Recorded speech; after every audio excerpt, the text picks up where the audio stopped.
Nice to have you. There's a big announcement. We have a lot of big announcements. They're sort of all big announcements, actually. It's wonderful to be in the Oval Office. I think you probably like it the best. You like it the best for press conferences? I sort of do. But today I'm excited to announce another historic achievement in our quest to lower drug prices for all Americans. Prices have come way down. We've gotten prices way down for groceries, for oil especially. Today we broke $60 a barrel. We think the oil is going to be under $2 a gallon very soon. That's about 70% lower than what it was just a year ago. So that's a big thing. And when the oil comes down, everything comes down. It's pretty beautiful to watch. AstraZeneca, the largest pharmaceutical manufacturer in the United Kingdom, is committing to offer Americans major discounts on their vast catalog of prescription drugs, one of the great companies, by the way, and a most favored nation's pricing clause. So most favored nation is you're going to pay whatever the lowest price anywhere in the world is, that's what you're going to be paying. And I had it going very well in my first term, but we were interrupted by a rigged election, so I was unable to carry it forward. We started it, but this was something one of the reasons I wanted to run again was we had to have favored nations where the world is not going to be paying just a tiny fraction of what we were paying.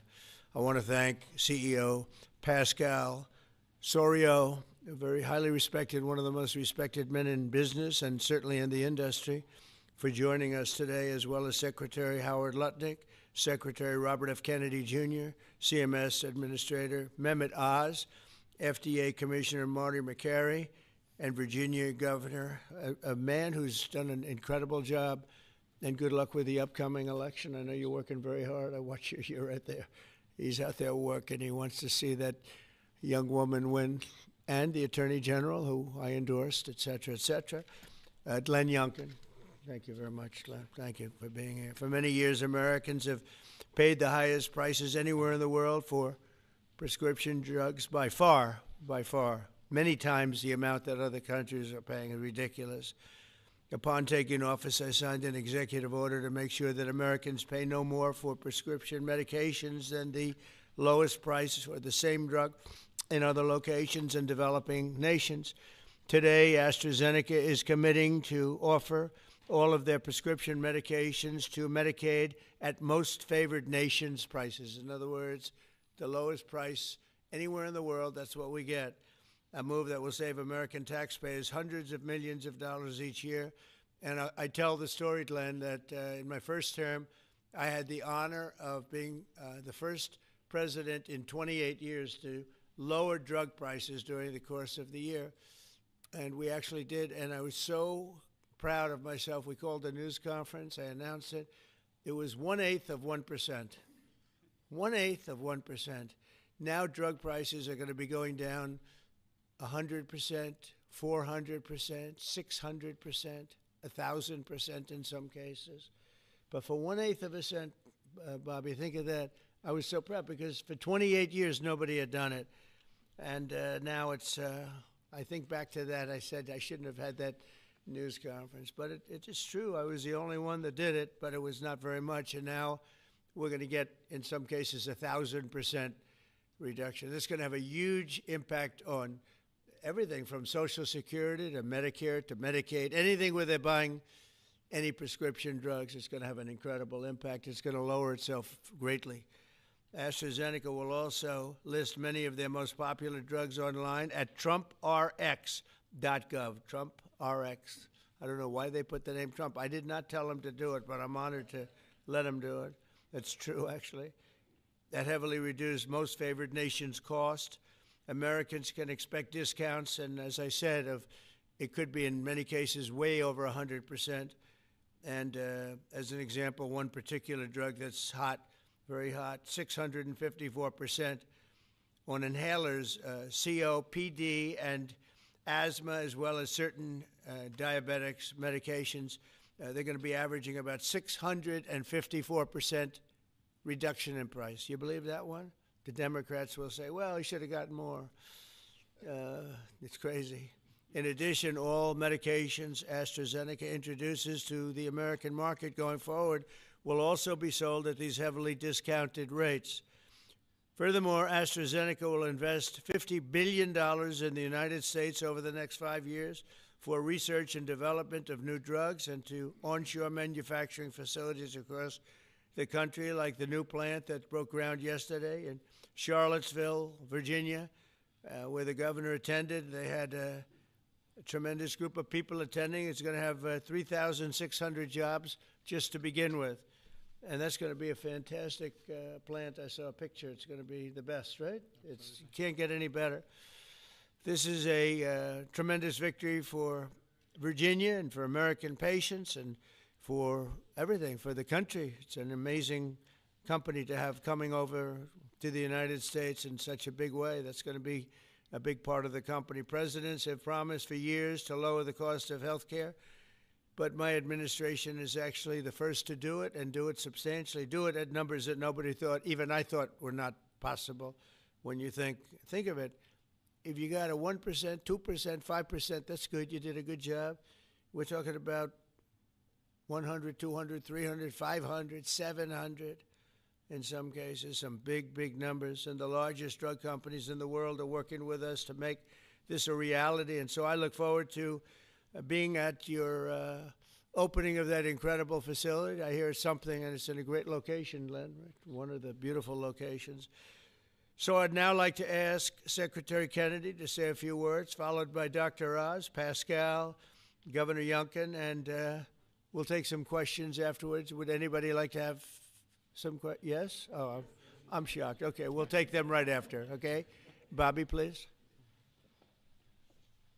Thank you, Mr. President. I talked about this a little yesterday in the cabinet meeting, but it's worth repeating because it shows this historical achievement as really monumental. When I was in my confirmation process, virtually every Democratic senator showed me their preoccupation with making sure that we completed, that I was going to continue to get a commitment from me to continue the IRA drug price negotiations. That the IRA required the Democrats, while President Biden was in the first year of the IRA, to negotiate 10 drug prices down. And then I was supposed to, my first year, negotiate 15 and 15 every year thereafter, and that was their plan. The Democrats claimed that they had a 22% reduction, and that was a great success. When we actually looked at that, when I came into the agency, we realized we were actually paying more for 8 of the 10 drugs. The 22% reduction was off of list price. And Medicare ended up paying more for 8 of the drugs, equal for the 9th, and about a 2% discount on the 10th drug. So that was the plan, and that's what they did.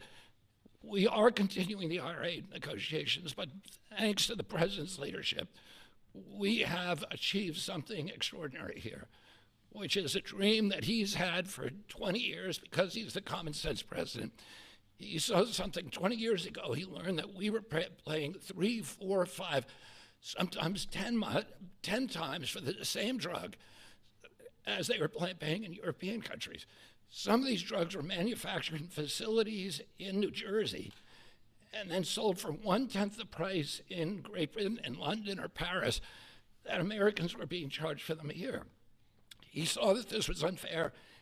Every Democratic president, every Republican president has said that this was the gold standard. This is what we needed to do.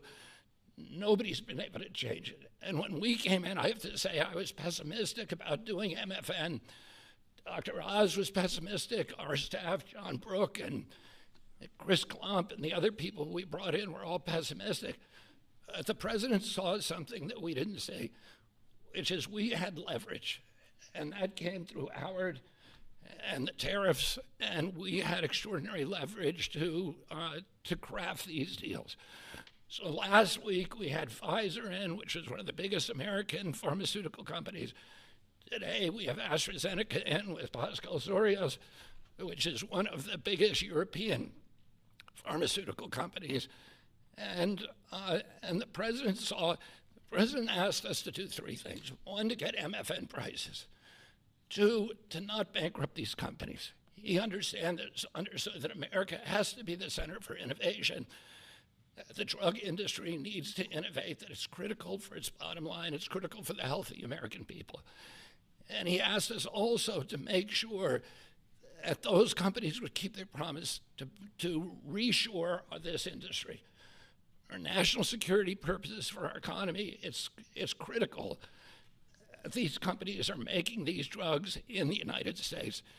We were able to achieve all those things, and partially with the visionary help of Pascal, where is he? Of Pascal Zorias, who understood that innovation and the business doesn't work if everybody is not pulling the oars, if everybody doesn't have the skin in the game. Oh, the whole world was riding on our shoulders and riding on our dime.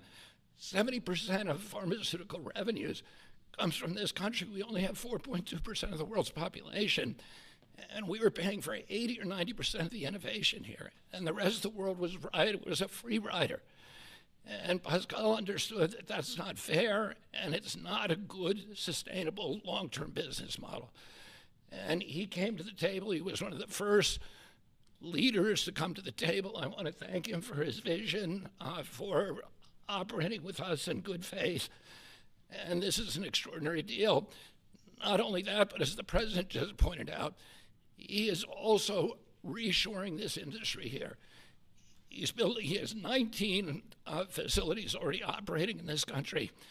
He has this other facility in Albemarle County that Dr. Oz went with Governor Youngkin and broke ground on yesterday. He has a second facility that is under construction in Kendall Square in Boston, another facility in Rockville, Maryland, and a fourth facility in Copper, Texas, right outside of Dallas-Fort Worth. And he's got plans for building many more in this country, thanks to the president's leadership, to the tariffs, and to the common sense the president has demonstrated in his own commitment to make drug prices lower for hardworking Americans. So I want to thank the president for your visionary leadership. I want to thank Dr. Oz for his part, and Marty McCary in negotiating this deal. Dr. Heidi Overton, Theo Merkel, Chris Klump, and John Brooks, who all played critical parts in the negotiation. And of course, Howard Lutnick, who was the key to these negotiations. Who do we bring up now? Dr. Oz. Thanks, Secretary. He'll take your place, Pascal.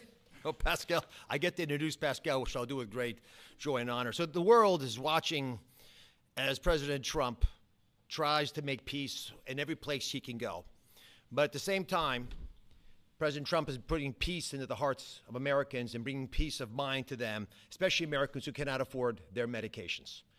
And just to put a number on this, as he releases us from the bondage of paying 3 times more for the exact same product made in the same factory, in the same pill box, in the same instruction manual overseas, rather in this country than we pay overseas, it creates an opportunity for us because, Mr. President, you're turning the art of the deal into the art of the heel.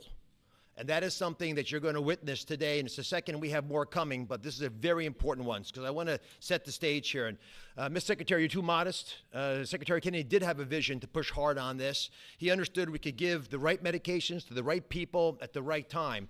And there is nothing more maha than giving folks life-saving medications in a timely fashion so you prevent illnesses and treat other ones that have already occurred. You save lives that way. That literally is what was on the line as we began negotiating these. So let's set the stage. Where are we right now? Why this order? Last week, in this very room, President Trump welcomed the CEO of Pfizer, and that company, a leading U.S. pharmaceutical company, pledged to provide exactly what the president promised. Massive discounts to allow us to have most favored nation drug pricing in this country so we don't allow our people to pay more than folks overseas. And this was unthinkable even 6 months ago, 7 months ago, when we came into office. And Americans now have the ability to do that, but we needed to prove it was scalable. So we went to AstraZeneca. which is the leading pharmaceutical company, a leading company in the entire world, but a massive opportunity in this march to MFN, a march to most favored nation drug pricing. And to have this message land clearly, we needed to make sure that the president's demand for fair drug pricing was heard all around the globe. And I actually think the single most powerful tool we had was the president, because people take him seriously. And some of the things that they were hearing overseas were alarming them enough that they began to realize the jig was up. So let's talk about the deal specifically. What are John Brooks, if you give me my Vanna White, please. John back there is Theo, Vince, Heidi were parts of the team. There are other members of the team I'll speak of in a second. So these are the 5 deal points. This is what Trump RX, by the way, which just launched, TrumpRx.gov, which was a unanimous name, by the way, Mr. President. He was not involved in picking the name, but it was not a difficult one to land on. We thought it had a catchy element to it.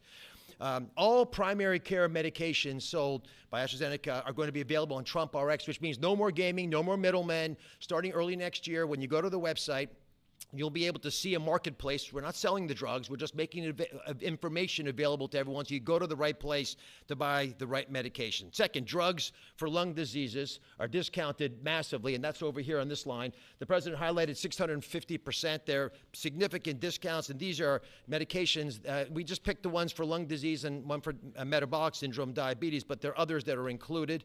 We have most favored nation pricing for everyone who is on Medicaid in this country. That's why Governor Youngkin is able to do backflips with his nimble 6'6" physique. Because for governors, this is a massive problem. If Medicaid prices continue going up, it crowds out other social services, which he'll speak to. We also have MFN for all new prescription drugs. Mr. President, by the time this term is done, 95% of all drugs sold in America, branded drugs and generic, will be available at most favored nation drug pricing. Americans are going to benefit if the prices drop abroad. So Secretary Lutnick is going to make sure that if we get better prices for these companies from our partner countries overseas, the American people see those benefits, and there's going to be onshoring of manufacturing. And as has been mentioned, I stood with Governor Youngkin and Pascal Soriot as we broke ground yesterday in Charlottesville, Virginia, in a massive $4 billion facility. That's the hard hat, Mr. President. I know you like construction, so that was all I could bring back. But there was a lot of remarkable energy. And here's what that event really does. It sends a signal. It sends a signal for all countries around the world to stop freeloading off American innovation. It's done. It's not going to happen anymore with this president. And if you aren't picking up your end of the bargain, then you're going to be welcoming a lot of more companies to leave your shores and allow us to welcome them into our shores as they open up manufacturing facilities here. And for all the pharmaceutical companies out there, we're talking to all of you, pick up a shovel. This is a great place to build a facility, as AstraZeneca has shown us.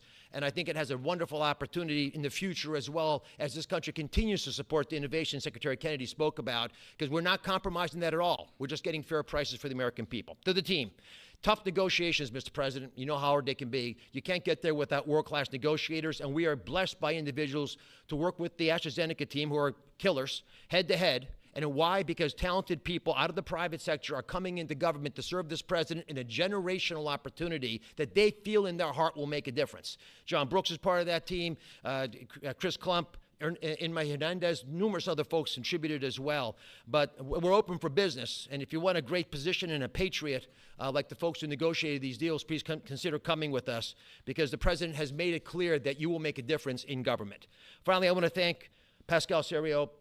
Pascal is an interesting, almost enigmatic individual. He's a CEO of AstraZeneca. He is born in France, Australian citizen, knighted in Great Britain, running their largest pharmaceutical company. So you figure out the lineage. But one thing I know is a very, very smart man who came here early on, took the president seriously, and he recognized the inherent unfairness of the European model of global freeloading off our innovation. He appreciated the challenge, and he wanted to be part of the solution. So Pascal, take it away.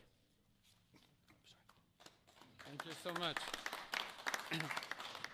So, President Trump, it is really a pleasure to see you again, since I had a chance to meet you last time you visited the UK for your state visit. I know the King actually kept you late during the night, during your visit, late up at night. And I must thank you, actually, for returning the favor. I can tell you, you've kept me up at night and my team as well. But it has been really worth it. It's been worth it because today I'm really excited to announce AstraZeneca's commitment to your vision for a healthy America. Great leadership is about having an ambitious vision that can energize people, and you appoint a very talented team that can deliver on this. Your vision is exactly that. It is about lowering the price of medicines for American patients while ensuring that America remains a global powerhouse of innovation in biopharmaceuticals. And that's not easy to do. We need to keep inventing the technologies and the products that will cure disease. But you actually gave us a key, equalization. That's an important word. Yeah. You've assembled a remarkable team, actually, that together with us found a way to deliver on your vision. I would like to thank you, Mr. President, for your collaborative and your trusting approach throughout the discussion that led to this agreement. In addition, I would like to thank Secretary Lutnick, I'd like to thank Secretary Kennedy, Dr. Oz, and the CMS team, in particular John Brooks, who is here today, but also Chris Klump, for their very straightforward approach and their collaborative work that, together with my great team at AstraZeneca, enabled us to deliver this agreement today. It is an agreement that allows a number of wins. First of all, a great win for American patients. This agreement will deliver improved access to our medicines at a lower cost. We've addressed the 4 points that you raised in your letter, ensuring Americans do not pay more than patients in other wealthy countries. So it's a big win for patients and the healthcare system as a whole. But it's also a big win for the economy and for taxpayers, because it supports rebalancing the cost of innovation across wealthy nations. For too long, America has shouldered a disproportionate portion of the world's R&D cost for breakthrough medicines development. That imbalance is not sustainable. It had to change. And equalization levels the playing field, with wealthy nations contributing their fair share to the cost and the risk associated with biopharmaceuticals R&D. And I would say it's also a big win for state budgets because these Medicaid price reductions will have an immediate impact on Medicaid budgets and provide substantial relief to state budgets. Finally, your vision also secures America's strong position in life sciences and the onshoring of critical innovations and manufacturing. As a company, we will invest $50 billion in manufacturing and in R&D. We already have a large presence in the United States. We have 19 sites, and we employ 25,000 people around the country. They're all developing the new generation of medicines.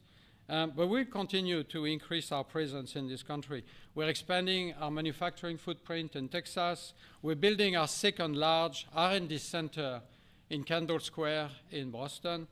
We are building a cell therapy manufacturing plant in Rockville, Maryland, and there's more to come. So a lot of investment over the next few years. I want to say that I appreciate very much Secretary Lutnick granting us a 3-year tariff exemption to localize the remainder of our products. Most of our products are locally manufactured, but we need to transfer the remaining part to this country. And also for your great support to convince also other wealthy countries to share the cost of pharmaceutical innovation. It is an important part of this agreement, rebalancing and the cost around the country, around the world. Yesterday showcased our commitment to the United States with this $4.5 billion investment in the beautiful Commonwealth of Virginia to manufacture what we call API, active ingredients for our medicines, but also antibody-drug conjugates that are such a critical part of the future treatment of cancer care, what is called smart chemotherapy, targeted chemotherapy. I want to thank Dr. Oz for joining us for the groundbreaking ceremony near Charlottesville, together with Governor Youngkin. And I actually love your AstraZeneca hat. I know you wanted to bring a shovel, but didn't make it to this beautiful room. I have to say it has been a great pleasure to work with Governor Youngkin and his team, in particular Secretary Segura, on this investment. Like you, President Trump, they are deal makers that move at the speed of business. And it's very important for us company to be able to work with people who understand who we are and move very fast. Our new facility will be a great example of Virginia supporting domestic production of medicines for America enhancing national security in pharmaceutical supply, but also create thousands of highly skilled jobs. Governor Youngkin gave me a beautiful Virginia flag that we will proudly fly alongside the American flag in front of our new facility.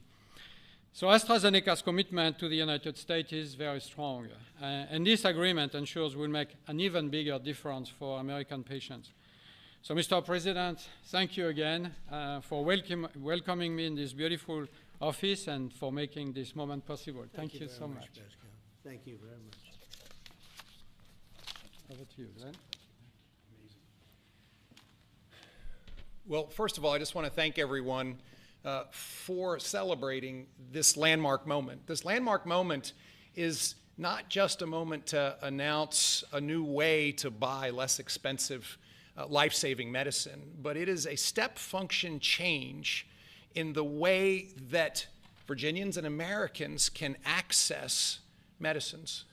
And it is a step function change because historically there was an opaque pricing mechanism that had so many people standing between the manufacturers and the patients that no one knew really what it cost. Well, now we can go direct to consumers. And that's what Trump Rx is all about, going direct to consumers, where a consumer can come and find that particular medication that they need and go direct to the company and get the best possible price. Second of all, the most favored nation clause is a groundbreaking moment. It's a groundbreaking moment because, as you've heard, that American customers have been paying 3, 4, 5 times what international customers have been paying. That is just not fair. And Mr. President, I want to thank you for simply recognizing that America must come first. And Americans deserve the best pricing, not the worst. It changes everything for a state. In Virginia, we have $1.5 billion a year of pharmaceutical expenditure under our Medicaid plan. $1.5 billion a year. We save 10%, 20%, 30%. All of a sudden, 150, 300 million, 450 million in savings can be realized by a state. Now, I firmly believe that's the people's money, and it should go back in tax relief. But think about the change that that enables for a state as they manage their health care expenditures. Finally, Mr. President, you have driven a reshoring of critical supply chains that no one thought could happen. The industries that everyone thought were lost are now coming home, and with pharmaceutical manufacturing and active pharmaceutical ingredients particularly coming back to America, it changes everything. It's an economic moment for us. Yes, $4.5 billion into the Virginia economy, and that will in fact translate into $3 or $4 of extra economic impact for every dollar that is spent, 3,600 great paying jobs. But it's even more than that. This is a national security moment. And what you've just heard is one of the leading pharmaceutical companies in the world is choosing America, and yes, Virginia, to invest nearly $5 billion to build the most critical manufacturing for the future of America's health. That's not just a single example. It's happening all over. And in fact, in Virginia, Mr. President, we've been blessed with nearly $10 billion of commitments to build new pharmaceutical manufacturing in the great Commonwealth of Virginia. And therefore, I believe this is a moment to celebrate investment, but more importantly, to celebrate breakthroughs for American citizens to get access to life-saving medicines at costs that they deserve because they're all made here. Mr. President, you and your cabinet have been amazing. As a governor, I have found that the cooperation with every one of your cabinet members, and sir, yes, you, has been beyond compare that I could ever imagine. I want to thank you for helping us make Virginia great again, too. Thank you.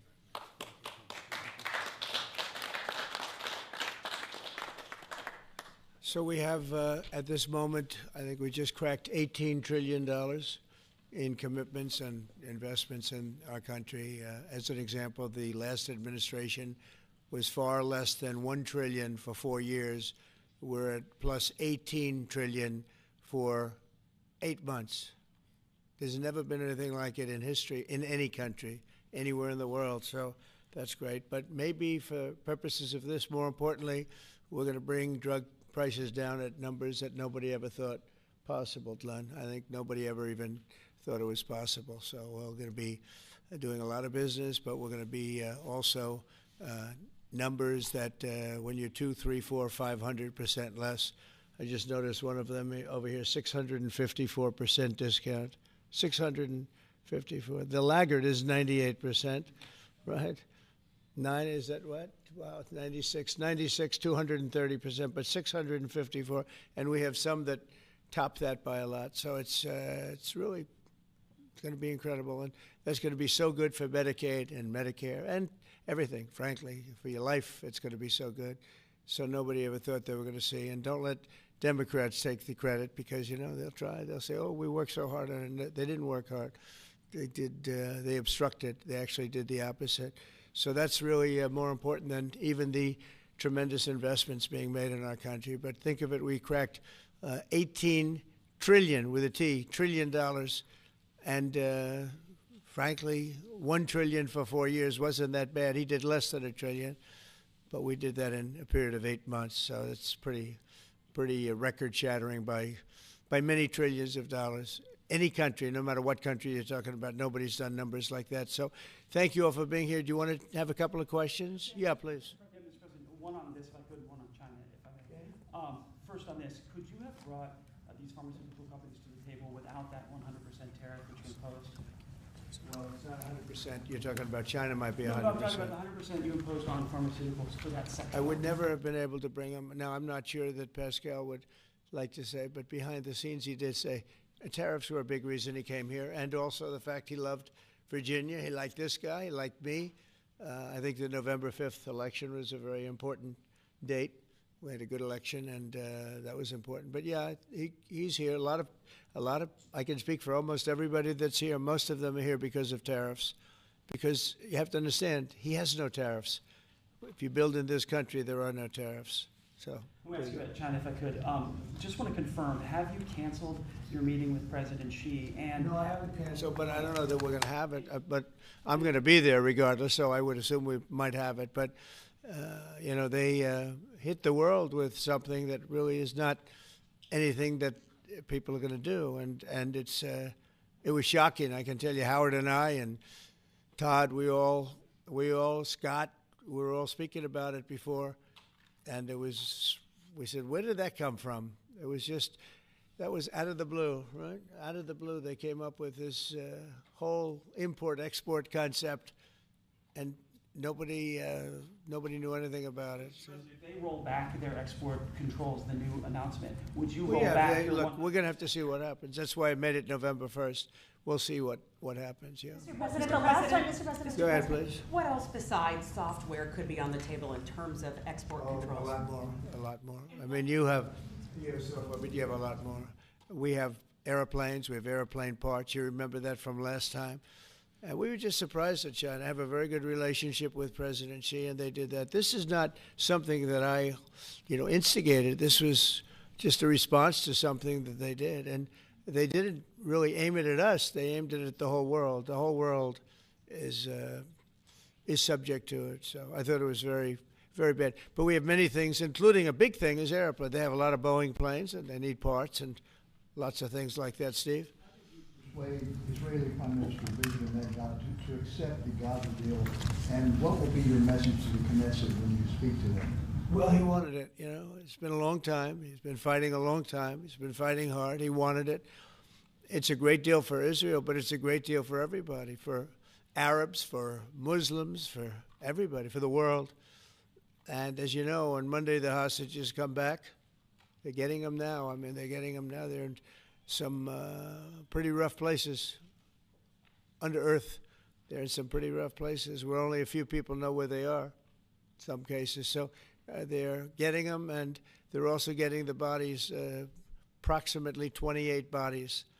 And some of those bodies are being unearthed right now as we speak. I mean, they're working on it right now as we speak. It's a tragedy. It's a tragedy. No, he was very happy with it. And I can tell you that I saw Israel dancing in the streets, but they were dancing in Qatar and Saudi Arabia and UAE and many, many countries. I saw Egypt, they were dancing. I'll be going to Israel. I'll be speaking at the Knesset, I think, early on. And then I'm also going to Egypt. They were terrific. But all of the countries were great. Indonesia was great. Jordan was great. They were all great. Everybody wants this deal to happen.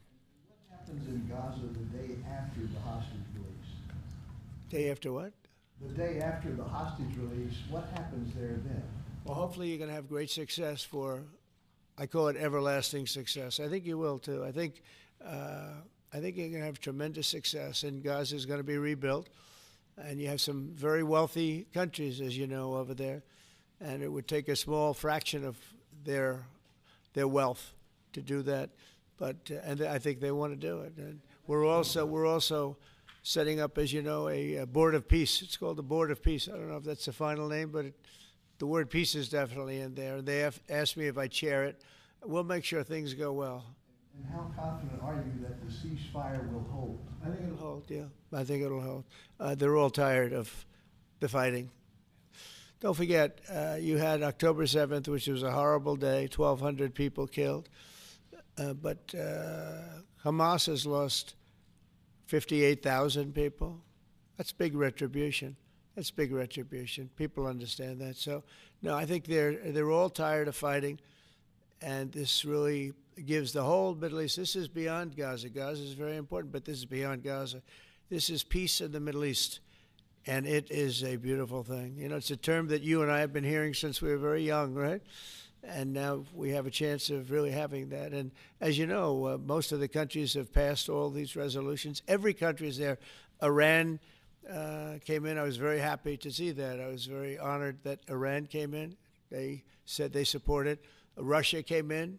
President Putin, he supports it fully, very fully. So I was happy to see even countries that weren't necessarily involved in the process, they all support it. I don't know of anybody that doesn't. And I've never seen happier people than many of these places, not just Israel. Many of these places, they're all dancing in the streets. I've never seen anything like it. Yeah, go ahead, please, in the back. Thank you. What guarantees did you give Hamas to persuade them that Israel will restart the bombing campaign once the hostages have been exchanged? What did I do with respect to them? Well, you know, I spoke a little bit tough, and that's what would happen. I mean, you have to speak tough. That's a tough world. That's a tough, as they say, neighborhood. And they're tough people. They're very tough people, and they're smart people. They're good negotiators. They have a lot of things going. They put that to good use. They're going to be very, very successful. But they knew the retribution would be tremendous, unsustainable. It would have been unsustainable. It would have been complete obliteration, and they didn't want that. And nobody wants it at this point. They want to get on with rebuilding the entire Middle East. It's not only Gaza. It's going to be the entire Middle East. They're going to be able to live in peace. Now we have some little hot spots, but they're very small. You know the ones I'm talking about. They're very small. They'll be very easy to put out. Those fires are going to be put out very quickly. Yes, ma'am. Thank you, Mr. President.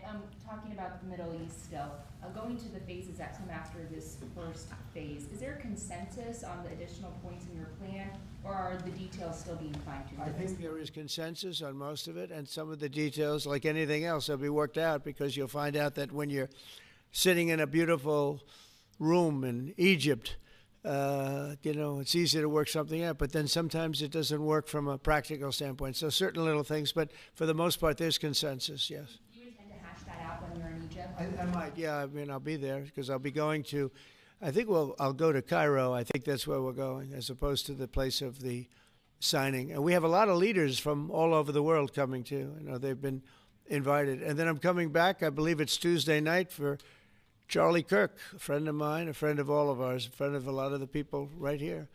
And we're giving him the Presidential Medal of Freedom, which is the highest honor you get outside of the Congressional Medal of Honor. One's military, one's civilian, but it's the greatest honor. And Erica, his beautiful wife, is going to be here, and a lot of people are going to be here. So, it's not easy for me to get back. it's a very quick trip, but I'll be making 2 major stops, and then I'll be on the plane trying to get back in time for Charlie. They're going to have a great celebration at the White House, in the East Room of the White House. Mr. President? Russell Vought said the reductions in force have begun related to this shutdown. How many layoffs have you authorized for this first round, and from which agencies? And it'll be Democrat-oriented, because we figure, they started this thing, so they should be Democrat-oriented. It'll be a lot, and we'll announce the numbers over the next couple of days, but it'll be a lot of people, all because of the Democrats. I mean, they want to give $1.5 trillion to people that came into the country illegally. More important than that, because we all have a big heart. We want people to be taken care of, but we have 0 people coming in. You know that, Glenn, right? That's a pretty impressive number, even for a successful governor. But we've had, for the last 4 months, 0 people coming in illegally. They're coming in, but they're coming in legally. They're coming in through a process that's really a really good process right now, because we want people to come in, but they have to come in legally. So what we're doing is, as these different groups come due, we're going to make a determination. Do we want them a lot? And I must tell you, a lot of them happen to be Democrat-oriented. These are people that the Democrats wanted, that in many cases were not appropriate. We fought them at the time, and it was ultimately signed in. And some of these people, these are largely people that the Democrats want. Many of them will be fired. Yes, please, behind. The Nobel Peace Prize was announced this morning. Your thoughts? Which one? The Nobel Peace Prize. Your thoughts? Look, including a very big one, and I'm not sure, when you say big, it's certainly, I think, to the mind of most, the most important deal ever made in terms of peace. But the one we just signed, it's been signed, sealed, and it's going to start taking place now. It's already started. Monday's going to be a very big day when the hostages come back. But I made 8 deals, transactions of wars. One was 31 years going on. 10 million people were killed. One was 34 years. One was 36, 37. One was 10. One was just starting. 2 were just starting, actually, but they were well on their way. In the case of India and Pakistan, 7 planes were shot down. It was a bad one. And I did it largely through trade. I mean, that one, numerous of them. I talked tariffs. I said, look, if you're going to do that, we're going to put very big tariffs on your country. And they were both great. They stopped fighting, and they were 2 nuclear powers. So, they're all big. They're every one of them big. You take a look at the Congo. You take a look at the Congo and Rwanda. 10 million people killed over a long period of time. Got that one solved. We did a total of 8 as of this. 2 days ago, I would have said 7, which I did say, but the other one was signed up, sealed.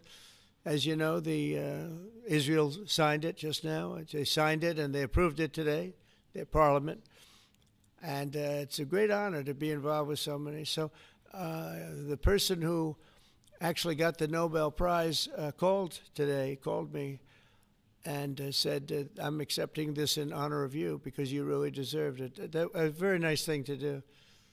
I didn't say then give it to me, though. I think she might have. She was very nice. And I've been helping her along the way. They need a lot of help in Venezuela. It's a basic disaster. So, and you could also say it was given out for 24, and I was running for office in 24. All of the transactions that we did in terms of closing, but there are those that say we did so much that they should have done it, but I'm happy because I saved millions of lives, many millions of lives. And speaking of somebody that saves lives, don't ever play golf with it, because Keegan Bradley just walked in, one of the greatest golfers in the world, the captain of the Ryder Cup. And man, I'll tell you, you did a good job. You almost came back. I turned on, I said, I sort of turned off. It wasn't looking good. And then a little while later, I turned on. I said, you guys might make, that would have been the miracle. What a great job. He's respected by those golfers like nobody. And I just want to compliment you, Keegan. That was an incredible job. Right here, we have a lot of unfriendly fake news media. And he's not used to that. He's used to getting only good publicity, I think, Howard. These are all golfers. But you're some golfer, I'll tell you that, and some leader. Thank you very much. Great job. Thank you, Keegan. Mr. President, on China. Yeah, please. On immigration, ICE are making arrests, targeted arrests at courthouses in New York City and around the country. Criminals are arresting criminals, that's right. Yeah, go ahead. I'm happy about it. I want them to arrest criminals. And if you take a look at D.C., a year ago, D.C. was our great capital was a very unsafe place. You know that. Some of you were mugged, and talk openly about it. Some of the media was mugged. But right now, D.C. is one of the safest places in the whole country. The restaurants are booming. They're opening up new restaurants. The restaurants were all closing. Now you can't get into a restaurant. They're opening up new restaurants. It took 12 days for us. We sent in not politically correct military. We sent them in based on merit. You know, we won the case in the Supreme Court. Everything now is based on merit. Our country was founded on things based on merit. Like Keegan Bradley's not going to be playing golf if he wasn't a great player. If he shoots lower scores, there's no more merit system than that one, Keegan, right? If you miss a putt, they don't say, oh, that's okay, let's take it again, do they? No, it's based on merit. Everything's based on merit. And we're back to the merit system. And when they saw that military is all about merit. They're big, strong people that they're patriots too. And you take a look at D.C., and now we're in Memphis, and Memphis was really crime-ridden. It was terrible. A lot of people being killed. And they say in 12 days they can't even believe how much better it is. And it'll take probably a month over there. And we're heading to Chicago because we want to save Chicago. Do you know they had over 4,000 people killed in Chicago over a short 4,000 people.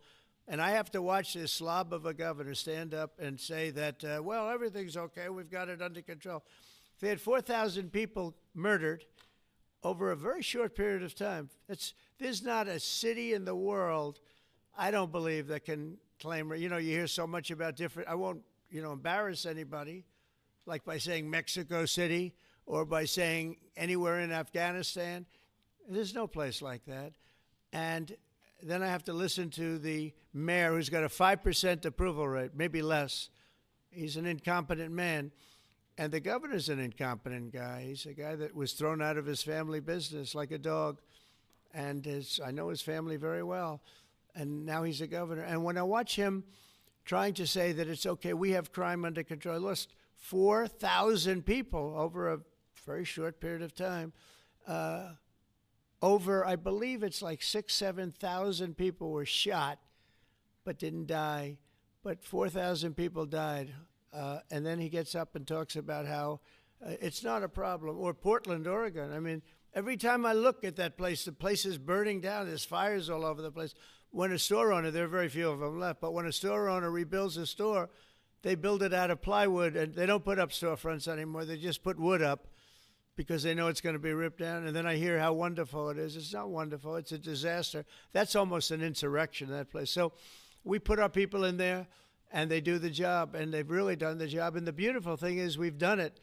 12 days we had this place safe, and now it's, I would say within a month it was beautiful, and it continues to be. That was 3 months ago. I'll tell you, D.C. now is one of the hottest places, just like this country. We were a dead country, and you've heard me say it 100 times. We were a dead country. King of Saudi Arabia said it. Others say the Emir of Qatar said it. Many. UAE said it. The leader, great leader, UAE, all great leaders, they said effectively the same thing. 1 year ago, we had a dead country. Now we have the hottest country anywhere in the world. I just want to thank everybody, and I want to, in particular, thank AstraZeneca. What a great company you have. What a company you've built. You've been there a long time and done some job. It's an honor to have you. I assume you're going to build, so it's $4.5 billion for a plant. That's a pretty big plant, isn't it? I was going to say, could he make it a little bit more? Well, we have a couple of them where they're going to spend $65 billion on one plant, AI. All I know is it's, AI is based on information. I hope they're right about information. I don't know. You got to make a lot of money there's got to be a lot of information out there, but that seems to be pretty hot. But we have a lot. We're leading the world on information on AI, as you know, by a lot. It's not even close. So we're doing a job. And I want to thank everybody, but in particular, Pascal, thank you very much. It's a great honor. Thank you. Thank you, everybody. Have a good time.